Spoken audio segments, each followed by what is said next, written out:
ಏನು ಚಂದ ಯಾಕೆ ನಮ್ಮಿ ಸೊಬಗು ಈಗೂ ಒಂಥರ ಬೇಜಾರಾಗ್ತಾ ಇದೆ. ಯಾಕೆ ಗೆಲ್ತಿ? ಈಗಿಂದಾದರೆ ಗುರುಕುಲದಲ್ಲಿ ವಿದ್ಯಾಭ್ಯಾಸವನ್ನು ಮುಗಿಸಿ ಹೀಗೆ ತಾನೇ ಮಂದಿರವನ್ನು ಸೇರಿದ್ದೇನೆ. ಸತ್ಯ ಹೌದಲ್ವೇ?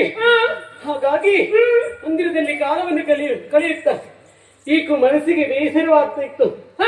ಹಾಗಾಗಿ ನಿನ್ನ ಒಡಗೂಡಿ ಈ ಭವನವನ್ನು ಪ್ರವೇಶ. ಯಾಕೆ ಹೇಳು? ನೀನು ಶೆಟ್ಟರ ಮಗಳಾದರೂ ಕೂಡ ವಿದ್ಯಾಭ್ಯಾಸದಲ್ಲಿ ಪಾರದರ್ಶನ ಹೊಂದೋಡು ನೀನಲ್ವೇನೆ? ಹೌದಪ್ಪ ಅಲ್ವಾ? ನಿನ್ನ ಜೊತೆಯಲ್ಲಿ ನಾನಿದ್ದವಳು. ಯಾಕೆ ಹೇಳು? ಯಾಕೆ? ವಿದ್ಯಾಭ್ಯಾಸದಲ್ಲಿ ಪಾರಂಗತವನ್ನು ಹೊಂದಿ ಸಕಲ ವಿದ್ಯೆ ಪಾರಂಗತೆ ಎಂದು ಬಿರುದನ್ನು ಪಡೆದವಳು ನೀನಲ್ವೇನೆ? ಹೌದಪ್ಪ ಅಲ್ವಾ? ಹಾಗಾಗಿ ನಿನ್ನ ಗೆಳತಿಯನ್ನೊಳಗೂಡಿಕೊಂಡು ಉದ್ಯೋಗ ಬಂದಿದ್ದೀಯಲ್ವಾ? ಆ ಪದವನ್ನು ನೋಡ್ತಿದ್ರೆ ನೀರಾಟವನ್ನು ಆಡ್ಬೇಕು ಅನಿಸ್ತಾ ಇದೆ. ಎಷ್ಟು ಚಂದ ಇದೆ ಅಲ್ಲಿ ನೋಡು, ನವಿಲಿನ ನರ್ತನ, ಆಸೆಯಲ್ಲಿ ನೋಡು ಜಿಂಕೆಗಳ ಓಡಾಟ, ಚಿಲಿ ಪಿಲಿ ಹಕ್ಕಿಗಳು ಕಲರವ. ಇದನ್ನು ನೋಡುವಾಗ ಮನಸ್ಸು ಸಂತೋಷ ಆಗ್ತದವಲ್ಲ. ಉದ್ಯಾನವಾದ ಸೊಬಗನ್ನು ಸವಿಯಬೇಕೆ ಹಂಬಲವಾಗ್ತಾ ಇದೆಯಲ್ಲ. ಒಮ್ಮೆ ಉದ್ಯಾನವಾದ ಸೊಬಗನ್ನು ಸವಿಯೋಣ. ಈ ಕೊಳದಲ್ಲಿರುವ ಮೀನುಗಳನ್ನು ನೋಡು, ಎಷ್ಟು ಇದ್ದಾವೆ, ಎಷ್ಟು ಚೆಂದ ಅಲ್ವೇನೆ? ಕೊಳದಲ್ಲಿ ನಿನಗೂ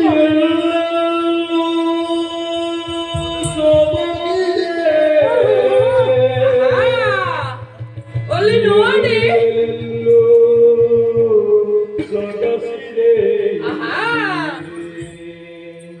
ಸಖಿ ಗೆಳತಿ ಸೋಬಗೆ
ತಳಿರು ತೋರಣ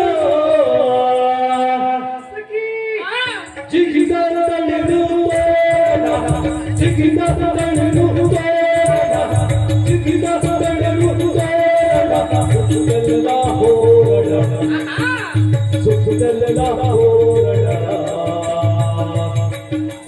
ಜಿಗಿದ ತಳಿರು ತೋರಣ ಜಿಗಿದ ತಳಿರು ತೋರಣ ಜಿಗಿದ ತಳಿರು ತೋರಣ ಜಿಗಿದ ತಳಿರು ತೋರಣ ಸುಖದಲ್ಲ ಹೋರಣ ಸುಖದಲ್ಲ ಹೋರಣ ಅಲ್ಲಿ ನೋಡು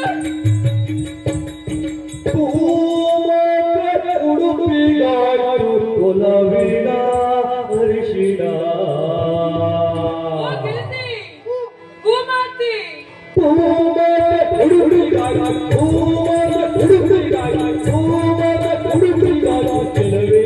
ಹರಿಶಿಣ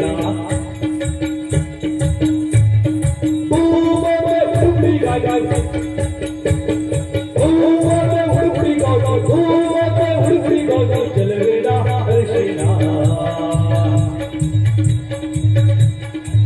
ಅಲ್ಲಿ ನೋಡು ಎಲ್ಲೆಲ್ಲೂ ಸೊಬಗಿದೆ ಎಲ್ಲೆಲ್ಲೂ ಸೊಗಸಿದೆ ನೋಡಿ ನೋಡಿ ನೋಡಿ ನೋಡು ಎಲ್ಲೆಲ್ಲೂ ಸೊಬಗಿದೆ ಎಲ್ಲೆಲ್ಲೂ ಸೊಗಸಿದೆ ಎಲ್ಲೆಲ್ಲೂ ಸೊಬಗಿದೆ ಎಲ್ಲೆಲ್ಲೂ ಸೊಗಸಿದೆ ಎಲ್ಲೆಲ್ಲೂ ಸೊಬಗಿದೆ ಎಲ್ಲೆಲ್ಲೂ ಸೊಬಗಿದೆ ಎಲ್ಲೆಲ್ಲೂ ಸೊಗಸಿದೆ ಎಲ್ಲೆಲ್ಲೂ ಸೊಬಗಿದೆ ಆಹಾ ಸೊಬಗಿದೆ ಸೊಬಗಿದೆ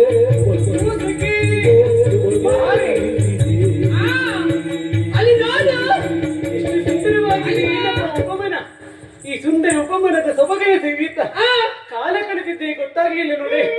ಇತ್ತ ಕಡೆ ಸೂರ್ಯನ ಅಸ್ತಂಗತನಾಗುತ್ತಿದ್ದಾನೆ. ಸತ್ಯ ಆದಷ್ಟು ವೇಗವಾಗಿ ಮಂದಿರವನ್ನ ಸೇರ್ಕೊಳ್ಳೋಣ. ಆದಿತ್ತು ಗೆಳತಿ ಆದ್ರೆ ಒಂದು ಮಾತು ಏನು? ಯಾಕೆ ಬಲ್ಲಯ್ಯ ಎಷ್ಟೊಂದು ಕಾಲದಿಂದ ಹಂಬಲಿಸುತ್ತಿರುವ ಈ ಮನ ಇಂದು ಸಂತೋಷಗೊಂಡಿತ್ತು ನೋಡು. ಹೌದಲ್ಲ, ಯಾಕೆ ಕೇಳು ಸುಂದರ ಸೊಬಗು. ಆ, ಕಾರಣ ಇಷ್ಟೇ. ಏನದು? ಏನು ಗೊತ್ತಾ ಹಾ. ನೀನು ಉಜ್ಜಯಿನಿಪುರವನ್ನು ದಾಮಲಿಂಗಪುರವನ್ನು ಆಳುವಂತ ರಸ ರಾಜ ಚಂದ್ರಸೇನ ಆತನ ತತ್ಮಯ್ಯದ ನಂದಿಶೀಲ್ವಾ ಸ್ವಲ್ಪ ಯೋಗ್ಯತೆ ಮನುಷ್ಯರು. ಹೌದಪ್ಪ. ಅವರ ಮುದ್ದಿನ ಮಗಳು ನೀನಲ್ವಾ. ನಾನು ನಿನ್ನ ಗೆಳತಿಯಾಗಿ ಸೇರಿಕೊಂಡೆ.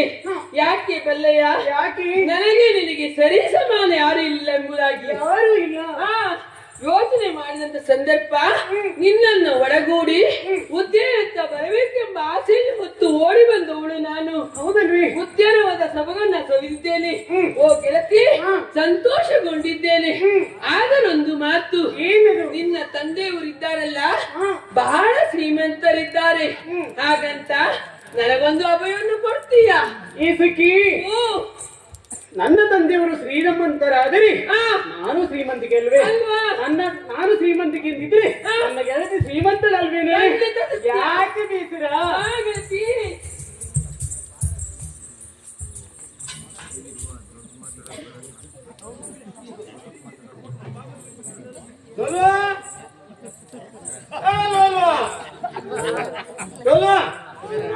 ಆ ಜಲದಿನ ಜೊತೆ ಹೋಗ್ಬೇಡ ಅಂತ ಹೇಳಿದ್ರೆ ಕೇಳ.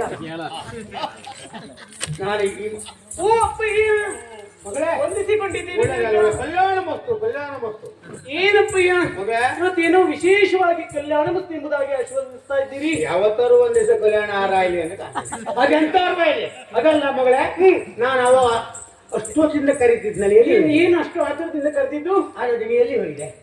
ಹಿಂಗೆ ಏಕೋ ಮನಸ್ಸಿಗೆ ಬೇಸರ ಆಯ್ತು. ಅವಳು ಸುದ್ದಿ ಬೇಡ, ಹಾಳು ಮಾಡುಗೆ ಮಕ್ಕಳನ್ನ ಹೆಚ್ಚೆದ್ದು ಹೇಳಿದ ಜಲ್ದಿನ ಸುದ್ದಿ ಬೇಡ. ಹಾಗಲ್ಲ ಅಪ್ಪಯ್ಯ, ಸುಮ್ಮನೆ ಮನಸ್ಸಿಗೆ ಬೇಸರ ಆಗಿದೆ. ಅಂತ ಅವಳು ಕಟ್ಕೊಂಡ ಅದಿರ್ಲಿ. ಈ ಕರಜೆಂದಲ್ಲ ಗೊತ್ತಾಗಿಲ್ಲ ಮಗಳೇ? ಗೊತ್ತಿಲ್ಲಪ್ಪಯ್ಯ. ನಿನ್ ಕರತ ನಾನು ಅದೇ ಉಪವನಕ್ಕೆ ಹೋಗಿದ್ದೆ, ಗೊತ್ತಾ ನಿಮ್ಗೆ? ಅದೇ ನಮ್ದು ಉಪವನ ಇದೆಯಲ್ಲ, ಹೋಯ್ದೆ. ಅಲ್ಲಿ ಅಪ್ಪಯ್ಯ ಎಂತಾಯ್ತು? ಒಂದು ಮಲ್ಲಿಗೆ ಬೆಳ್ಳಿತ್ತು. ಹಾ ಹಾ ಹಾ ಅದೇ ನೀವು ವಿದೇಶಕ್ಕೆ ಹೋದಾಗ ಹೌದೌದು, ನಾನು ನಿನ್ನ ಅಮ್ಮ ಹೋದೆ. ಬಂದಿದ್ರಲ್ಲ, ಹೌದೌದು. ಅದು ತುಂಬಾ ಚಂದವಾಗಿ ಬೆಳೆದು ಈಗ ಎತ್ತರವಾಗಿದೆ. ರಾಯ್ಕೆ ದಿನ ತಂಗಾಡಿಗೆ ತೂಗುವ ತಂಗಾಡಿಗೆ ಬೀಸಿ ಹಾ. ತೇಲಾಡ್ತಾ ಇದೆ ಅಪ್ಪಯ್ಯ. ಹಾ, ಹಾ. ಅದು ಆಚೆಗೆ ಹೋತಂತಾದ್ರೆ ಹಾ. ಯಾರಾದ್ರೂ ಅದರ ಮೇಲೆ ಹೆಜ್ಜೆ ಇಟ್ಟು ಹಾ. ದಿಕ್ಕು ಬೆಳುತ್ತಾರೆ. ಅಪ್ಪಯ್ಯ ಹಾ, ಅದಕ್ಕಾಗಿ ಹಾ. ತಾವೊಂದು ಹಂದರದ ವ್ಯವಸ್ಥೆ ಮಾಮರವನ್ನ ಕಲ್ಪಿಸಬೇಕಲ್ವೇ? ಓ ಆ ಮಲ್ಲಿಗೆ ಬಳ್ಳಿಗೆ ಒಂದ್ ಚಪ್ರ ಹಾಕ್ರೆ ಬೇರೆಯವ್ರು ಯಾರು ಕೈ ಹಾಕುವುದಿಲ್ಲ ಅಂದ. ಹೌದಪ್ಪ, ಏಕೆಂದ್ರೆ ಅಲ್ಲ. ಮಲ್ಲಿಗೆ ಮೊಗ್ಗುಗಳು ಹಾ. ಈಗಷ್ಟೇ ಬಿರಿಯುತ್ತಾ ಇದೆ, ಹಾ. ಅರಳುತ್ತವೆ. ಹಾ. ಅದಕ್ಕೆ ಯಾರಾದ್ರೂ ಕೈ ಹಾಕ್ಬಿಟ್ರೆ ಹಾ, ಹಾ, ಹಾ. ಹಾಗಾಗಿ ಬೇರೆ ಬೇರೆ ಒಬ್ಬ ಬಲ್ಲವನ ಹತ್ರ ಎಲ್ಲಿ ಗುರ್ತೆ ಹೇಳ್ತಾಳೆ ಅವಳು. ನೀನ ಸುತ್ತು ಬಳಸಿ ಹೇಳೋದು ಬೇಡ, ಅದ್ರ ಬದಲು ನಂಗೊಂದ್ ಮಾಡಿ ಅಪ್ಪಯ್ಯ ಅಂದ್ರ ಆತಲ್ಯ. ಹಾಗಲ್ಲಪ್ಪಯ್ಯ, ಮತ್ತೆ ಅಂತಾರೆ ನನಗ್ ಮದುವೆಯಾ? ಏನ ಇಷ್ಟು ಬೇಕವಾ? ಇನ್ನು ಸಣ್ಣಲ್ಲ ಅಪ್ಪಯ್ಯ, ನಾನು ಹಾಕಿದ್ ತಿಂಕ ಇದ್ದಪ್ಪ ಇದೆಲ್ಲ ಇನ್ನು ಸಣ್ಣ ಅಂತ ಮಾಡಿದ್ದೀನಿ ವಯಸ್ಸ ಅಲ್ಲಿ ಎಷ್ಟು ನಾನು ಇದ್ದಂ ಬರುತ್ತಾ ಅದೆಂತಾರೋ ಇಲ್ಲಿ ಮಗ. ಈಗ ನೀನು ಅದೆಲ್ಲ ಬೇಡ ಬಳ್ಳಿ ಸುದ್ದಿಯಲ್ಲಿ ನಂಗೆ ಗೊತ್ತಾಯ್ತು ಬಿಡ. ನಾ ದಾಟಿ ಬಂದ ನಂಗೆ ಗೊತ್ತಿಲ್ಲ. ನೀವು ಹಂಗೆ ಮಾಡಿದ್ರಪ್ಪ? ಯಾರ ನೀವು? ನಾನು ಇನ್ನು ವಯಸ್ಸು ದಾಟಿ ಬಂದ ನಾನು ನಿನ್ ಗಂಡ ಬಳ್ಳಿ ದಾಟು ಸುದ್ದಿ ಹೇಳ. ಹಂಗೆ ನಮ್ ಕಾಲದ ನಿಂಗೆಂತ ಕುದೀತ, ನಮ್ ಕಾಲದ ಬೈತ ನಿಂಗೆ ಅಪ್ಪಯ್ಯ ಹೇಳೋದಕ್ಕೆ ನಾವು ಕಣ್ಣು ಮುಚ್ಚ ತಾಳಿ ಕೊಟ್ಟದ್ದು ಒಂದೇ ಕೆಲಸ. ಹಿಂದಿನ ಕಾಲ ಅಲ್ಲಿ ಅಂಗಡಿ ಮೇಲೆ ಕುತ್ಕೊಂಡು ನೋಡ್ತಿದ್ರ ಅಂತಾರ ಬೇಡ ಮಾತು ಬೇಡ ನಮ್ಗೆ. ಅಪ್ಪ ಮಗಳು ಜಗಳ ಮಾಡ್ಕೊಂತಾರೆ, ಅದೊಂದು ಮಾಡೋದು ಬೇಡ. ಈಗಣ ಈಗ ಮದುವೆ ಮಾಡುದು ಅಂತ ಇಷ್ಟು ಬೇಕು ನಂಗೆ ಬೇಡ. ಅಲ್ಲ ಬೈಜ ಮದುವೆ ಬೇಡ ಅಂತ ನಾನು ಗಂಡ ಇದ್ದಾರೆ. ಯಾರಪ್ಪ ಹಾಗಾದ್ರೆ? ಯಾರು? ಈಗ ಸತಿಗಣ ಅದು ನಿನ್ನಟ್ಟು ಬಂಗಾರ ಬೆಳ್ಳಿ ನಿಂದೆ ಇರ್ಲಕ್ಕ ಬರೇ ಮನೆ ಬಟ್ಟೆಗಾರು ಹೆಂಗ್ ಕಾಂತ ಗೊತ್ತಾವ? ಅಷ್ಟು ಚಂದವಾ? ಹೌದು ನಾನು ಹೊರ ಹುಡುಗಿ ನನಗೆ ಹೇಳಲೇ ಇಲ್ಲ. ಅಲ್ಲಿಂದ ಅಂತ ಹೇಳುತ್ತೆ ಹೀಗೆ ಅಂತ ಅಲ್ಲ, ನಾನ್ ನೋಡೋದ್ ಬೇಡವೇ? ಅಲ್ಲ ಹೀಗೆ ಹೇಳ್ತಿದ್ದಲ್ಲ ನಾನು ಕಂಡಿದ್ದೇನೆ. ನೀನು ಕಣ್ಕ ನಾನು ನೋಡ್ಬಾರ್ದು ಹೇಗಿದ್ರೆ? ಅಲ್ಲಿ ಕಾಮ್ಗಾರೆ ಹಂಗೆ ಅವ್ನು ಹೇಗಿದ್ದಾನೆ, ಅವ್ನ ಚೆಲುವು ಹೇಗೆ, ಅವನ ಗುಣಗಳು ಹೇಗೆ, ಅದು ಪರೀಕ್ಷೆ ಮಾಡಬಾರ್ದೆ? ಅಲ್ಲಿ ನಮ್ಮನೆಗೆ ಇದ್ದವ ಕಾಣ್ಕ ಬಂದ್ರೆ ಅದೇನಾರ ಆಗ್ಲಿಪ್ಪಯ್ಯ, ನೀವ್ ಹೇಳಿದ ತಕ್ಷಣ ನಾನು ಮಾಲೆ ಹಾಕೊಡಲ್ಲ. ಮತ್ತೆ ಎಂತ ಮಾಡ್ತೆ? ಅವ್ರು ನಮ್ಮನೇಲಿ ಉಳಿಸಿ ನನ್ನ ಮನಸ್ಸಿಗೆ ಒಪ್ಪಿಗೆ ಅದನ್ನ ಮಾಲೆ ಹಾಕ್ತೆ. ಅಲ್ಲಿ ನಿನ್ ಮನ್ಸಿಗೆ ನಾನು ಉಳಿದ್ರು ಒಪ್ಪಿಗೆ ಹೆಂಗ ಅಂತ ಹೇಳಿ ಹೆಂಗೆ ಹೆಂಗೆ ಎಂತ ಮಾಡ್ತೇನೆ? ಹಾಗೆ ನಮ್ಮನೆ ಉಳಿಸ್ಕೊಳ್ತೇವೆ ಅವನು ಎಂತ ಮಾಡ್ತೆ? ಅವನ ಗುಣ ಪರೀಕ್ಷೆ ಮಾಡ್ತೇನೆ ಹೇಳಿದ್ದು. ಈಗ ಬಂದ ಓಯ್ ಅವಾಗ ಹೇಳಿದ್ದು ನಾನು ಮರ್ತೋಗಿ ಮಾರ್ರೆ. ಮಗಳಿಗೊಂದು ಗಂಡು ಕಟ್ಟುವುದ್ರಲ್ಲೇ ಆತರ ಮಗಳು ಹೇಳಿದ ಆತರ ಗೊತ್ತೇ ಇಲ್ಲ ನಿಮ್ಗೆ. ಹಿಂದ್ ಗೌರಿ ಇಲ್ಲ ನಾ ಕಾಣಲೆ ಈಗ ಇಲ್ಲಿ ಭಯತ್ತೆ. ಈಗ ನೀವು ಗುಣಕ ಪರೀಕ್ಷೆ ಮಾಡ್ತೀಯಾ? ಮಾಡುದು ಹೆಂಗೆ ಈಗ ಎಂತ ಮಾಡುದು? ನಾನು ಎಲ್ಲಿ ಹೋಗಿದ್ದೆ ಎಷ್ಟು ದಿವಸ? ಏನೋ ವಿದ್ಯಾಭ್ಯಾಸಕ್ಕೆ ಹೋಗಿದೆ. ಮತ್ತೆ ಅಲ್ಲಿ ಏನ್ ಕಲ್ತು ಬಂದೆ ನಾನು? ಓ ಈಗ ನೀನ್ ಹೇಳುದು ನಮ್ಮಲ್ಲೇ ನಾನು ಅತಿಥಿಗೆ ಕಟ್ಟಿನ ಅಲ್ಲಿಗ ಅವ್ನು ಕಳಿಸ್ರೆ ಪರೀಕ್ಷೆ ಮಾಡ್ತೀನಿ ಅಂತ ಹೇಳುದ? ಹೌದು. ಚಾಪಿನೂ ಕೊಡ್ತಿ ಮಾತಾರೆ ನಂತರ ಯಜಮಾನ್ರೆ ಮಾತಾರೆ ನಂತರ ಶೆಟ್ರ್ ಮಗಳು ತಗೊಂಡಾಗ ಇವ್ ಗಾಡಿ ಮಾಡೋ ಶುರು ಮಾಡಿದ್ರೆ ಹೇಳುದಿಲ್ಲ ಅಂತ ಹೇಳ್ತಾನೆ. ಹಾಗಲ್ಲಪ್ಪಯ್ಯ, ಅವ್ರು ಉಳಿಸಿ ನಾನು ಅವರ ಗುಣ ಪರೀಕ್ಷೆ ಮಾಡ್ತೀನಿ. ಇದು ಅಂತ ಹೇಳಿದ್ರೆ ಮಾಡು ಅಂತ ಹೇಳುದು ನೀನೀಗ. ನೀಗ ನಾ ಹೇಳೋದಾಗ್ತಿಲ್ಲ, ನೀ ಹೇಳೋದ್ ನಂಗೆ ಆಗ್ತಿಲ್ಲ. ಅದೇ ಹೇಳ್ತಾರ ಮದುವೆ ಮಾಡುದು. ಆಯ್ತು ನೀವು ಗುಣ ಪರೀಕ್ಷೆ ಮಾಡಿದ್ರೆ ಈಗ ಅವ್ನ ಜೊತೆ ನೀನು ಹೊತ್ತಿ ಹೋಗ್ತಾರೆ ಹಿಂದೆ ಹೊತ್ತ್ಯಾ ಹೆಂಗ್ ಹೋಗುದು? ಬಿಚ್ಚೆ ಈ ಸಮಯ ಮತ್ತೆ ನಾ ಬಿಚ್ಚಬೇಕೆ? ಅದಕ್ಕೆ ಹೇಳೋದು ನಿಮ್ಗೆ ಅರ್ಧ ಬರ್ಧ ಮಾತು ಕಲ್ತಾರಂದ್ರೆ. ಈಗ ನಾ ಇಲ್ಲಿ ಬಿದ್ದಿದ್ದು ಅಲ್ಲೇಣ ನೀನ್ ಹೊಸ ಮಾಡ್ತೀಯ ಅಲ್ಲ ಬಿಚ್ಚ ಇದನ್ನ ಉಟ್ಕೋಬೇಕಲ್ಲ. ಮತ್ತೆ ಜಲ್ದಾರಿ ಸೀರೆ ಅದೇ ಅಮ್ಮನಿಗೆ ತಂದಿದ್ದು. ಅಮ್ಮನ ತನ ಅವಳು ಇಲ್ದ ಅವಳು ಮತ್ತೆ ಅವೆಲ್ಲ ವರ್ಲಿ ಇಡುವಾಗ ಈಗ ನೋಡಿ ಉಪವಾಸ ಅದಕ್ಕೆ ನಮ್ಮನೆ ಆಶಯಗಳೇ ಮಗ ಈ ವೈದ್ಯರಿದ್ದ ಹಾರ ಮಾಡಿಲ್ಲ ಹೈಕೊಂಡು ಹೆಂಗೋ ಆಯ್ತು ಹೆಂಗ್ ಹೋಯ್ತು ತೋರ್ಸ್ಕಮ್ಮ.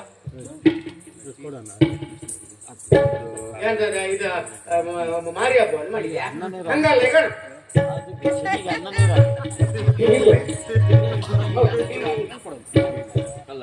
ಹಂಗ ಹೋಗ್ ಮಾಡ್ತೀನಿ ಹೋಗ. ನಡ್ಕೊಂಡು ಹೋಗೋದು ಹಿಂದಿ ಗೊತ್ತು, ನಿಮ್ಗೆ ಎಂತ ಗೊತ್ತು? ಹೋಗ್ ಮಾಡ್ತೀನಿ ನೀವು ಹೋಗ್. ಇನ್ನೇನ ಮಾತಾಡ್ತೇ ಮಾತಾಡ ನಾನು ಆದಷ್ಟು ಬೇಗ ವಸ್ತ್ರ ಅಲಂಕಾರವಾಗಿ ಬರ್ತೀನಿ. ಅಡಿ ಅಡಿ ಸಮಯ ಕಾಯ್ಬೇಕು. ನೀವು ಹೋಗ, ನೀವು ಬೇಗ ಹೋಗಿ ನೀನು ಮತ್ತೆ ನೀವು ಸಮಯ ಕಟ್ಟೆ ಒಟ್ಟು ಕಾಣಿ ಕೆಲವರು ಹೇಳೋದು ನೀವು ಬೇಗ ಬೇಗ ಬರ್ತೀವಿ, ಕೆಲವರು ಹೇಳೋದು ನಂಗೊಂದು ಸಮಯ ಬೇಕು. ಒಟ್ಟು ನಾಶಿಕ ಬಿದ್ದ ಇಲ್ಲಿ ನೀವು ಮಾತಾಡ್ತಾರೆ ಎಂತಾರು ಹೋಯ್. ಈಗ ಹೆಣ್ಣಿನ ಬೆಂಕಿ ಎಲ್ಲ ಸೇರಿಸಿ ಹೆಣ್ಣು ಸೇರಿಸಿಲ್ಲ, ಒಂದು ಮಾತ್ರ ಹೋಯ್ತಿಲ್ಲ. ಯಾವ್ದೇ ಬೆಂಕಿ ಮಾತ್ರ ಹೋಯ್ತು, ನೀರಿನ್ನು ಅಲ್ಲೇ ಇದ್ದಿತ್ತು ತಡೆಗೆ. ಈಗ ಅವ ಬಾಳೆಹಣ್ಣು ಒಂದು ನೀರು ಚೆಂಬ ಇದು ಹಾಲು ಕುಡ್ಕೊಂಡು ಏನು ಹಬ್ಬ ಮನಿಕನ ನೋಡಿ ಕರೀರಿ.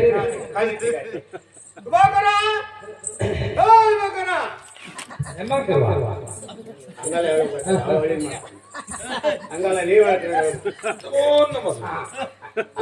ಈಗ ಹಾಲು ಕುಡಿದ ಸ್ವಾಮಿ, ನೀವು ಕೊಟ್ಟಂತ ಹಣ್ಣಿನಿಂದ ಹೊಟ್ಟೆ ತುಂಬಿತು. ನೀವು ಕೊಟ್ಟಂತ ಹಾಲಿನಿಂದ ಬಾಯಾರಿಕೆಯನ್ನು ಹಿಂಗಿಸಿಕೊಂಡೆ ಸ್ವಾಮಿ. ಆರು ನೀವು ಪುಣ್ಯಾತ್ಮ ಬಿಡ. ಯಾಕೆ ಸ್ವಾಮಿ? ಒಂದು ಬಾಳೆಹಣ್ಣು ಒಂದು ಲೋಟ ಹಾಲಿಗೆ ನೀವು ಹೊಟ್ಟೆ ತುಂಬಿಟ್ಟು ಖುಷಿ ಪಟ್ಟಿಯಲ್ಲ. ಆಯ್ತು ಸ್ವಾಮಿ. ಅಲ್ಲ ಸ್ವಾಮಿ, ನಾನೊಂದು ಯೋಚಿಸುವುದು, ಇಂತಹ ಕಾಲದಲ್ಲೂ ನಿಮ್ಮಂತ ಪುಣ್ಯಾತ್ಮರಿದ್ದಾರಲ್ಲ, ಯಾಕೆ ಗೊತ್ತಾ? ಓಯ್. ಎಂತ ಹೇಳ್ತಾರೆ? ನೀವು ಕೊಟ್ಟಂತ ಹಾಲು ಹಣ್ಣಿನಿಂದ ಹೊಟ್ಟೆ ಮತ್ತೆ ಈ ಕಾಲದಲ್ಲೂ ನಿಮ್ಮಂತ ಪುಣ್ಯಾತ್ಮರಿದ್ದಾರಲ್ಲ, ಒಂದು ಕೇಳುವುದೇ ಇಲ್ಲ, ಕೇಳುವುದೇ ಇಲ್ಲ.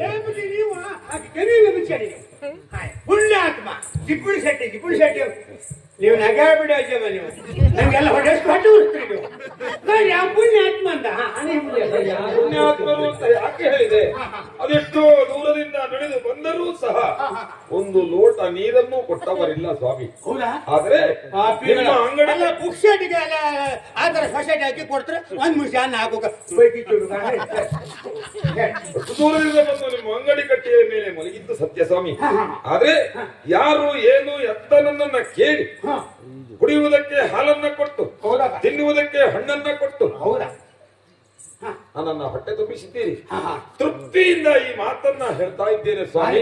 ಭಾರಿ ಖುಷಿ ಆಯ್ತು. ಹತ್ತಿನ ಕಾಲಕಾರ ಒಂದು ಪುಣ್ಯಾತ್ಮ ಅನ್ಸ್ಕೊಂಡಲ್ಲ. ಈಗ ಈಗ ಮತ್ತೆ ಮುಂದೆ ನನ್ನ ಬಳಿ ನಾನು ಹೋಗ್ತೇನೆ ಸ್ವಾಮಿ. ಎಂತ ಒಟ್ಟು ನನ್ನ ಮರೆಯೋಕೆ ಇಲ್ಲ ಬರ್ತದೆ ನೀವು ಇಲ್ಲಿ ಈಗಣ. ಈಗ ಕಾಂತಾರ ಎಂತ ಅಂತ ಹೇಳ, ಏನ್ ಹೇಳ್ತಾರೆ? ನಾವು ಕೋಟಿ ಅಂತ ಅವನಿಗೆ ಬೇಕಷ್ಟಿತ್ತಂದ್ರು ಅವ ಕಂಡ್ರೆ ಒಂದು ಬಾಳೆಹಣ್ಣಿಗೆ ಒಂದು ಲೋಟ ಹಾಲು ಕಳಿಸಿದ ಅವನ್ನ ಅಂತ ಹೇಳುದಿಲ್ಲ ಜನ. ಹೇಳುದಿಲ್ಲ.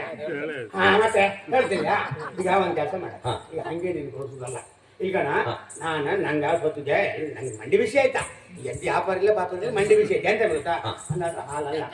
ನೀನೀಗ ಹಂಗೆ ಕೊಡಿಸುದಲ್ಲ. ಇನ್ನೂ ಉಂಟು ಉಪಚಾರ. ಇವತ್ತು ಒಂದು ನೀನು ಒಳ್ಳೆ ಅನ್ನ ಹಾಕಿ ನಾಳೆಗೆ ನಾನು ಕೊಡಿಸೋದು, ಇವತ್ತು ಕೊಡಿಸುದಲ್ಲ. ನೋಡಿ ನೀವು ಹಣ ಬಾ ಸ್ವಾಮಿ. ಹೀಗೆ ಬನ್ನಿ ಸ್ವಾಮಿ. ಇಂದು ಸಹ ನಿಮ್ಮ ಮನೆಯಲ್ಲೇ ಉಳಿಯಬೇಕು. ನೀವು ಮಾಡಿದಂತ ಭೋಜನ ನಾನು ಸ್ವೀಕರಿಸಬೇಕು. ಬನ್ನಿ ಬನ್ನಿ.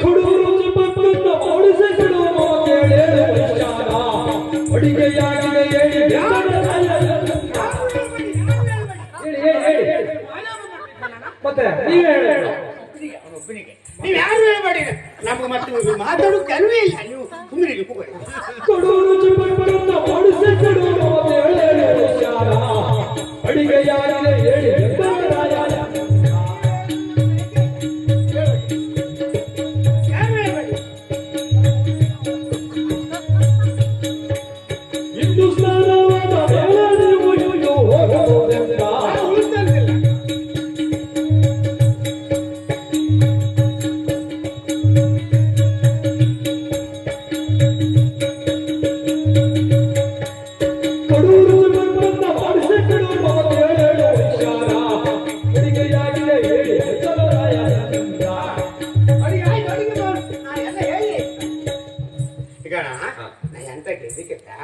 ಸುಮ್ಮನೆ ಬಂದ ಹಂಗೆ ಗೊಳಿಸುದಲ್ಲ. ಈಗ ಅದಕ್ಕೆ ಅದಲ್ಲ. ಈಗ ನಗರದ ಪೈಸಾ ಗೀಸ ಅದೆಲ್ಲ ಹಪ್ಪಳ ಒಂದು ನೆನಪು ಹೋಯ್ತಕ್ಕ ನಂಗೆ. ಹೇಳಿದಿ ನಂಗೆ ಹಾಕಲ್ಲ ಅಂದ್ರೆ ನೆನಪು ಹೋಯ್ತು ನಂಗೆ. ಆಗ ಹಾಕ್ಲಲ್ಲ ಅಂತ ಖಂಡಿತ ಇದ್ದೀರ ಅದಂತ. ಈಗ ಒಂದ್ ಕೆಲಸ ಮಾಡಿ, ಎಲ್ಲ ಇವತ್ತೆಲ್ಲ ಉಂಡ್ಕೊಂಡು ಚೆನ್ನಾಗಿ ನನ್ನ ಮಾಡಿ ಬೋಧನೆ ಅರ್ಥ ಬಂದ ಆತಿಲ್ಲ ಎಲ್ಲ ಉಂಡ್ಕೊಂಡು ಎಂತ ಮಾಡ್ಕ. ಇವತ್ತು ಒಂದು ದಿವಸ ನೀನು ನಮ್ಮ ಮನೆಗೆ ಉಳಿದೋಯ್ತು ಸ್ವಾಮಿ. ಇಂದು ಸಹ ನಿಮ್ಮ ಮನೆಯಲ್ಲಿ ಭೋಜನವನ್ನ ಮಾಡಿ ನಾನು ವಂದನೆಗಳನ್ನ ಮಾಡಿ ಮುಲಬೇಕು ಅಂತ ಹೇಳ್ತಾ. ಇವತ್ತು ನೀನು ಹಂಗೆ ಅಂಗಡಿ ಕಟ್ಟೆ ಮನೆ ಕಮ್ಮಲ್ಲ ನಾ ಹೇಳಿದ್ದೆ. ಯಾವ ಜಾಗ ಸ್ವಾಮಿ? ನನಗೆ ಮರುಕಣ ನಾನು ನಿನ್ಗೆ ಎಲ್ಲ ಹಣ್ಣು ಹಾಲು ಕೊಡು ಸಮ. ನೀ ಎಲ್ಲಿ ಅನ್ಕೊಂತ ಹೇಳಿಲ್ಲ, ಇವ್ ಎಲ್ಲಿ ಕದ್ಗುಂಡ ಅಂತ ಹೇಳುತ್ತ. ಆ ಗೋಣಿ ಅಂಗಡಿ ಕಡೆ ಗೋಣಿ ಚೀಲ ಹತ್ತಕೊಂಡೆ ಮನೆ ಕಡೆ ಹಂಗೆಲ್ಲ ಮಾಡೋಕಾಗ. ಇವತ್ತು ನಾ ಹೇಳ್ತೇನೆ ಈಗ ನನ್ನ ಉಗುರು ಕಣ, ಆ ಸೀದ ಕಣ ಮುಂದತ್ತಿ ನೋಡ್ಬೇಕು. ಹೌದೌದು ಅಲ್ಲಿ ಅತಿಥಿ ಶಯನಾಗ್ರಹ ಅಂತ ಕಾಣ್ತಾ ಉಂಟು. ಬೆಳಗ್ಗೆ ಎಷ್ಟು ಜನ ಕಾಣ್ತಾರೆ? ಹೌದು ಹೌದಾ? ಅದು ನಮ್ಗೆ ನಮ್ಮ ಕಡೆ ಯಾರು ಬಂದ್ರೆ ಅಂತೇಳಿ ಅದ್ರಾಗ ಅದು ಭಾರಿ ಬೀಳಿ ಅದು ಮೂರೇ ಬಿತ್ತು 6 ಕೋಟಿ ಹೆಣ್ಣಿಗೆ ನಮ್ಮ ಹೇಳ್ತಾರೆ ಅದಕ್ಕೆ ಹೊಡಿತಲ್ಲ ಅಲ್ಲಿ ಇವತ್ತು ಒಂದು ದಿವಸ ಹೋಗಿ ಮನೆ ಕೈ ಮತ್ತೆ ನೀನು ಅಲ್ಲಿ ಹೋಗಿ ಕೆಳಮಾಗ ಮನೆ ಬೇಡ ಚಳಿಯಲ್ಲಿ ಮತ್ತೆ ಇದು ತೂಗು ಮಂಚೆ ಮಾಡಿ ಅದ್ರ ಮೇಲೆ ಮನೆ ಕಂಡು ಅವ್ನು ತುಂಬಾ ನಿದ್ರೆ ಮಾಡ್ಕೊಂಡು ನೀ ನಾಳೆ ಎಲ್ಲಿ ಹೋರು ನಾ ಬೇಡ ಅಂತಲ್ಲ. ಅಯ್ಯ ಸ್ವಾಮಿ, ಎಂತಹ ಪುಣ್ಯಾತ್ಮರು, ಸತ್ಯ ಸತ್ಯ ಎಂತಹ ಪುಣ್ಯಾತ್ಮರು ಅಂತ ಹೇಳಿದೆ. ಯಾಕೆ ಗೊತ್ತಾ? ಹೇಳಿ. ನಿಮ್ಮ ಹತ್ತಿರ ಮಾತನಾಡ್ತಾ ಇದ್ರೆ ಮನಸ್ಸಿಗೆ ಆನಂದ ಉಂಟಾಗ್ತಾ ಉಂಟು. ಯಾಕೆ ಗೊತ್ತಾ? ನಿಮ್ಮನ್ನ ನೋಡಿದ್ರೆ ನೀನೊಬ್ಬ ಹಳೆಯ ಅಲ್ಲ, ನೀವೊಬ್ಬರು ಹಳೆಯರು. ನನ್ನನ್ನ ನೋಡಿದ್ರೆ ನಾನೊಬ್ಬ ಎಳೆಯ. ಹಳೆಯ ಮತ್ತು ಎಳೆಯ ಸೇರಿದ್ರೆ ಸ್ನೇಹತನ ಎಷ್ಟು ಚೆನ್ನಾಗಿರ್ತದೆ ಅಲ್ವಾ? ಹೌದಾ? ಆದುದರಿಂದ ಹೇಳ್ತಾ ಇದ್ದೇನೆ, ಇನ್ನೂ ಸಹ ನಿಮ್ಮ ಮನೆಯಲ್ಲಿ ಊಟವನ್ನ ಮಾಡಿ ನೀವು ಹೇಳಿದ ಹಾಗೆ ಆ ಶಯನಾಗದಲ್ಲಿ ಹೋಗಿ ಮಲಗಿ ನಿದ್ರಿಸಿ ತೃಪ್ತಿಗೊಂಡು ಮುಂದೇನಾಗ್ತದೆ ಅಂತ ಹೇಳ್ತೇನೆ.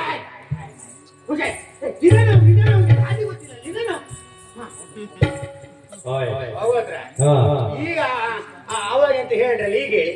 ಈಗ ಏನೇನಾಯ್ತು? ಹುಲ್ಲು ಬೆಂಕಿ ಈಗ ಒಟ್ಟ ಈಗ ಒಟ್ಟಾಯ್ತು. ಅವಾಗಲ್ಲ ಹೆಂಗ ಶೆಟ್ರತಲೆ ಶೆಟ್ರತಲೆ ಹುಲ್ಲು ಬೆಂಕಿ ಒಟ್ಟಾರ ಮೇಲೆ ಹತ್ಕೊಂಡದೆ ಏನು ಮತ್ತೆ ನಾವು ಬೇಡ ಬೇಡ ಮುಂದೆಲ್ಲ ಆಗುತ್ತೆ. ಈಗ ಹಂಗಿದ್ರ ಮೇಲೆ ಮದುವೆ ಮದುವೆ ಮದುವೆ ಹೋಯ್ ಕರೀರಿ ಯಾರಂತ ಕರೀನಿ ಕರೀತಿದ್ದಾರೆ ಯಾರು ಕರಿ ಓ ಮದುವೆ ಮತ್ತೆ ಅಯ್ಯೋ ನಂಗೆ ಮಾಡ್ತೀನಿ ನೆನಪೋಯ್ತು ಮಾರ ಓಯ್ ನನಗೆ ನಾ ಪುಣ್ಯಾತ್ಮಂದಲ್ಲಿ ಗೊತ್ತಾಯ್ತು ಎಂತಕ್ಕೆ ಇಷ್ಟು ಜನರು ಇದ್ದಿಲ್ಲ ಗೊತ್ತಾಯ್ತಲ್ಲ ನಿಮ್ಗ. ಈಗ ನಂದು ನನ್ನ ಮಗಳದ್ದು ಮದುವೆ ಒಳ್ಳೆಯದು ಮದುವೆ ಎಷ್ಟೊತ್ತಿಗೆ ಅದಕ್ಕೆ ಇಲ್ಲ ನೀವು 10 ಗಂಟೆ 70 ನಿಮಿಷಕ್ಕೆ 70 ವರ್ಷ ಉಂಟಾ? ನೀವು ಒಟ್ಟು ನಮ್ಮನ್ನು ತೆಗುಗೆ ಮಾಡ್ತಿದ್ರಿ. ಇಲ್ಲಿದ್ರೆ 10 ಗಂಟೆ 70 ನಿಮಿಷ ಎಷ್ಟೊತ್ತಾದ ಕಾಮಲವರಿಗೆ ಮಗು ಮದುವೆ ಪೂರೈಸೋದು ಮಾಡುತ್ತಾರೆ. ಅದಕ್ಕೆ ಹೇಳಲ್ಲ ಓಯ್ 11:10ಕ್ಕೆ ಗೊತ್ತಾಯ್ತಲ್ಲ 11:10ಕ್ಕೆ ಮದುವೆ. ನನ್ನ ಮದುವೆ ನನ್ನ ಒಬ್ಳೇ ಮಗಳು ಮತ್ತೆ ಇನ್ನು ನಂಗೆ ತರೋಕಾತಿಲ್ಲ ಎಲ್ಲ ಬರ್ತೀರಿ ಮಗ ಬಪ್ಪ ಹಂಗೆ ಬಂದಾಗ ಅದೇ ದೊಡ್ಡ ದೊಡ್ಡ ಹುಡುಗಿಯರನ್ನ ಕೊಡ್ಲಿಕ್ಕೆ ಕೊಡ್ಲಿಕ್ಕೆ ಹುಡುಗಿಯರನ್ನ ಹುಡುಗರೇ ಹೌದಾ ಸಣ್ಣ ಸಣ್ಣದೆಲ್ಲ ಬೇಡ ಹಿಡ್ಕೊಂಡ್ ದೊಡ್ಡ ದೊಡ್ಡ ತಕ ಬಂದ ಮತ್ತೆ ನೀವು ಬಪ್ಪವ್ರು ಹಂಗೆ ಬಪ್ಪಾಗ ನಿಮ್ ಮನೆ ಉಂಡ್ಕೊಂಡ ನಮ್ಮ ಮನೆ ತೆಂಗಿನ ಮನೆ ನೀರಿಟ್ಟಿದ್ದೀಯ ಕೈ ತೊಳು ಬರ್ತದೆ. ನೀವು ಉಣ್ದೇ ಹಂಗೆ ಉಪವಾಸ ಬಂದ್ರಿ ಅಂದ್ರೆ ನನ್ ಕೊಂದಂಗೆ ನನ್ನ ಮಗಳು ಮದುವೆ ಬರ್ಕಾಕ ಹೋಯ್ ಈಗ ಮತ್ತೆ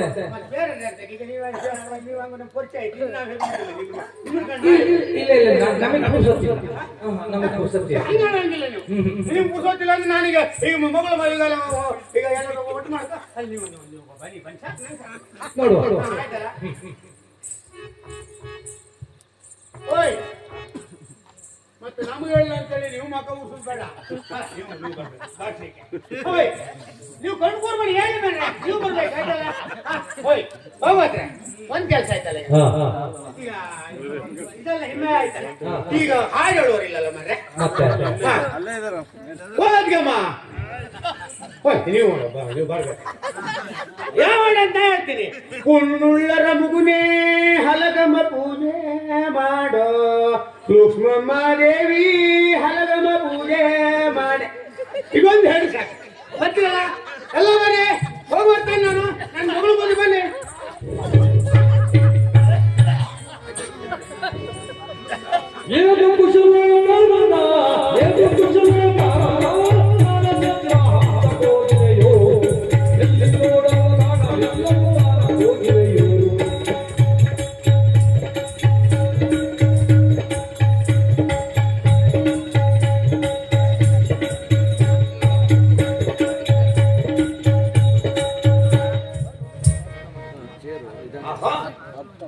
ನಂದೇ ಶ್ರೇಷ್ಠರು ಹೇಳಿದ ಹಾಗೆ ಶಯನಾಗತ್ತವನ್ನು ನೋಡ್ತಾ ಇದ್ದೇನೆ. ಎಷ್ಟೊಂದು ಅಲಂಕೃತವಾಗಿ ಕಾಣುತ್ತಾ ಉಂಟು. ಅಷ್ಟೇ ಅಲ್ಲ, ಸುತ್ತಮುತ್ತ ಎಲ್ಲ ಭಾಗದಲ್ಲೂ ನೋಡ್ತಾ ಇದ್ದೇನೆ. ಎಷ್ಟೊಂದು ಭಾವ ಚಿತ್ರಪಟಗಳುಂಟು. ಅಷ್ಟೇ ಅಲ್ಲ, ಈ ಭಾಗದಲ್ಲಿ ನೋಡ್ತಾ ಇದ್ದೇನೆ ಅಮೃತಾಶ್ರಯಲ್ಲಿ ನಿರೀಕ್ಷಲ್ಪಟ್ಟಂತ ಹಂಸ ಪಕ್ಷಿ ನೋಡುವುದಾದ್ರೆ ತಾನಾಗಿಯೇ ತಾನು ಹಾರಿ ಬರುವ ಹಾಗಿದೆ. ಅಷ್ಟೇ ಅಲ್ಲ, ತಿರುಗಿ ನೋಡ್ತಾ ಇದ್ದೇನೆ, ತೂಗು ಮಂಚ. ಆ ತೂಗು ಮಂಚಕ್ಕೆ ತೂಗುವರಿಲ್ಲದೆ ತಾನಾಗಿಯೇ ತೂಗುತ್ತಾ ಉಂಟು. ಅಷ್ಟೇ ಅಲ್ಲದೆ ರತ್ನಗಂಬಳಿ ಹೊಡೆಯುವುದಕ್ಕೆ ನೋಡ್ತಾ ಇದ್ದೇನೆ. ಹಸಿದ ಹೊಟ್ಟೆಗೆ ಉಣ್ಣತ್ತ ನಾನು ನಿದ್ರೆಯ ಹಂಬಲದಲ್ಲಿದ್ದೇನೆ. ತೂಗುವಂತ ತೂಗು ಮಂಚದ ಮೇಲೆ ಮಲಗಿ ರತ್ನಗಂಬಳಿಯನ್ನ ಹೊತ್ತು ಸುಖ ನಿದ್ರೆಯನ್ನ ಮಾಡ್ತೇನೆ ಅಂತ ನೋಡು.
ನನ್ನಪ್ಪಯ್ಯ ಹೇಳಿದ್ರು, ಮಗಳೇ, ಮನೆಗೆ ಒಬ್ಬ ವರನನ್ನು ಕರೆತಂದಿದ್ದೇನೆ.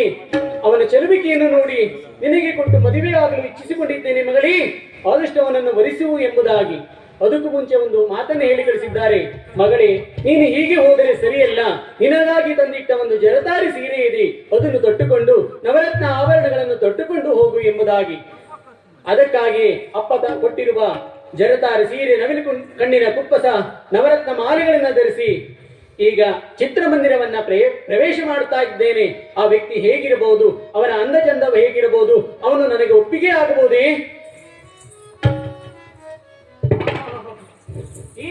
ಏನು ಚಂದ ಸ್ವಾಮಿ, ಈ ಸೌಂದರ್ಯವನ್ನ ನೋಡ್ತಾ ಇದ್ದೀರಿ, ಒಂದೊಮ್ಮೆ ನನ್ನ ಮನಸ್ಸು ಕಳೆದು ಹೋಗ್ತಾ ಇದೆ. ಆ ಸೌಂದರ್ಯಕ್ಕೆ ಬಾಬಾ, ಏನದು ಸೌಂದರ್ಯ! ಅವನ ಹಣೆ ಅಲ್ಲ, ಅದು ಬಂಗಾರದ ಮಣೆ. ಆಹಾ, ಅವನ ಕಣ್ಣು ಹುಬ್ಬುಗಳೇ, ಇದು ಹುಬ್ಬಲ್ಲ, ಅಲ್ಲಲ್ಲಿ ಎತ್ತಿಟ್ಟ ದಿಬ್ಬಗಳಂತಿದೆ. ಆಹಾ, ಅವರ ಕೆನ್ನೆಯೇ ಎಷ್ಟೊಂದು ಸೌಂದರ್ಯಯುತವಾಗಿದೆ ಸ್ವಾಮಿ, ಕೆಂಪನೆಯಾಗಿ ಸೂಸುತ್ತಾ ಇದೆ.